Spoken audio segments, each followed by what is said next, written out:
Hello friends, welcome back to my video. आज आहे weight loss चॅलेंजचा day 3.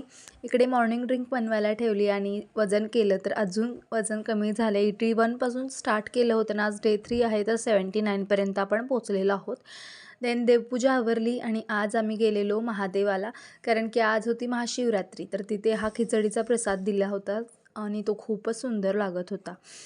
Then आम्ही ह्या कुठल्या प्लेसला गेलो आहे हे मला कॉमेंट करून नक्की सांगा. जर हे प्लेस तुम्ही ओळखलं असेल तर हे प्लेस कोणतं आहे हे मला कॉमेंट करून नक्की सांगा. संध्याकाळी दूध आणायला गेलो आणि आमच्या गावामध्ये एक हनुमानाचं मंदिर आहे आणि सुंदर वाटतं मला तिथं गेल्यावर. आणि येताना भाज्या आणल्या, त्या सगळ्या स्वच्छ धुवून रिस्टॉकिंग करून ठेवते, कारण की रोज दोघांना हे डबे द्यावे लागतात. एखादी जरी वस्तू सकाळी सकाळी गडबडीत नाही भेटली तरी मला खूप धांदल होते. आणि वेट लॉसवर आहे तर ग्रीन व्हेजिटेबल्स जास्त आता लागणार आहेत काय काय बनवायला. आणि जर तुम्हाला रेसिपीज हवी असेल तर कॉमेंट करून सांगा प्लीज. बाय.